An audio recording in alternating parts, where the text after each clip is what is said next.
What would you want your story to be about tonight? About a flying boat. A flying boat. Hmm. A flying boat.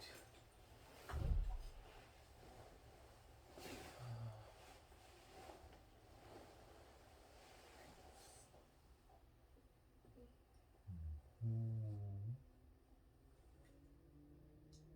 Hmm. No. A flying boat.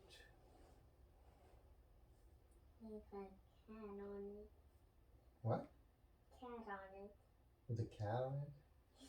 Yes, fighting on it. Fighting. Yes. Okay.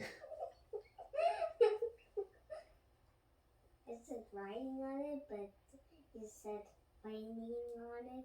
And so I thought about it and it was a good idea. Okay. This is the story of a very unusual, very lucky boat. This boat started its days on an island and ended up in the middle of a big city.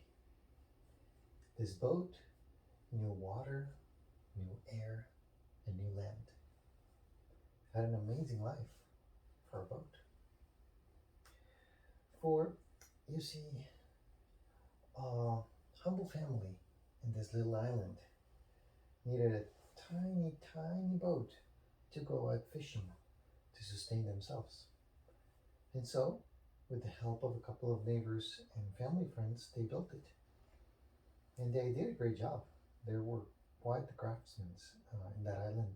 Most everybody knew how to build boats, or at least knew somebody that did.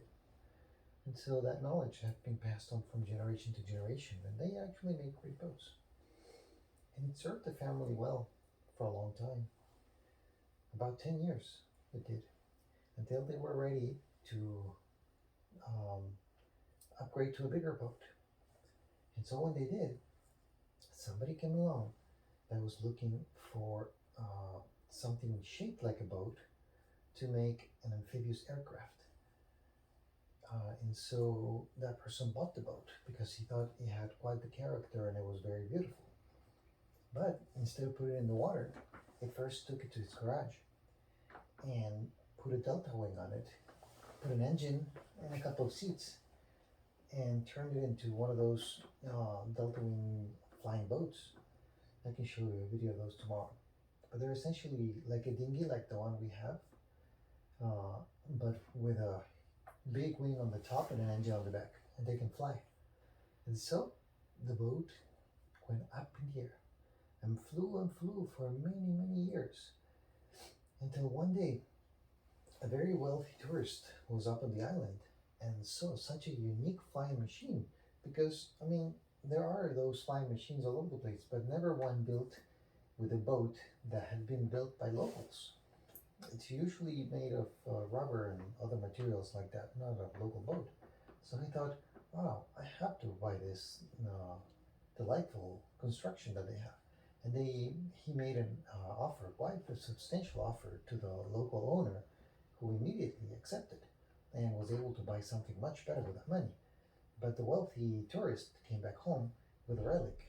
You see, he loved aviation and he was quite a collector. And this had been possibly one of his cheapest pieces, but one of his most unique ones. And so the boat, that was an airplane, was now on land, being transported inside of highways and big cities and new things until he arrived into this big museum where he stood for many, many, many years. And he saw children and he saw elderly and he saw students of all races and colors come to visit him. But at last, he wasn't free. He was hanging in there for years and years, not moving. And he started missing the earth that he saw after being in an airplane. He started missing the clouds that he saw when he was an airplane. He started missing the water from when he was a boat.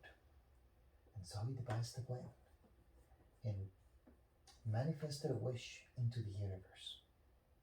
that he wanted to go back to seeing the earth, the sky, and water. And the universe listened, like it always does. And the universe saw that his wish was pure. It wasn't a wish for false ideas or personal interest, but out of actual pure love of the boat for the things that he knew. And so the universe conspired to create an art exhibition in a different part of town, complete a city not too far away. And one of the pieces that was scheduled to be transported to the other part of town was this airplane boat. And so it was loaded on a truck. And as the truck was going down the highway, the universe again conspired to create a diversion, a distraction perhaps. And the truck went out of the road and crashed. Everybody survived, but the boat was completely trashed and took off flying down a mountain. Boom, boom, boom, boom, boom, boom, boom. And came crushing, and it was all battered, and the airplane part, of course, was the most destroyed. And when he got to the bottom, he landed on someone's home that lived in the bottom of that mountain. And that someone saw it and decided to call the authorities. And the authorities said, well, this is completely ruined and it's going to be thrown in the trash now because it's gone. So we will schedule somebody to come pick up the remains. And so the owner said, well, the boat still looks good. Can I keep it? And the police said, sure, it's trash now, so you can keep it. And so the owner took the boat, and guess what he did? What?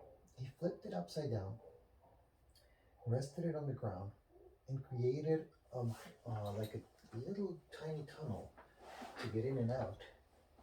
And inside of that boat, he put some food and some bedding, and it turned into the home of the owner's cat.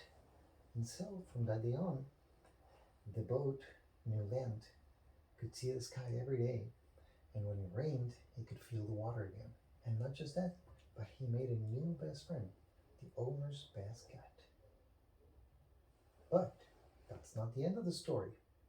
The owner's best cat once had an older cat from a house next door that was always bothering him come to visit and said, ooh, I love your new house. And so the cat started fighting there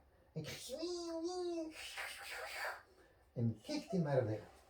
That's because you wanted the cat to be fighting. So I had to add it to the story. Yes. The end.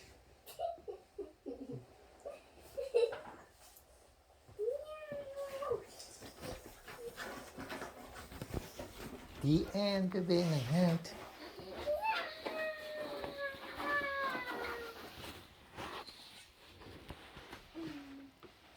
Best story ever.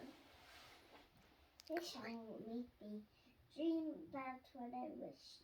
Yes. Good night, baby. I love you. I love you too.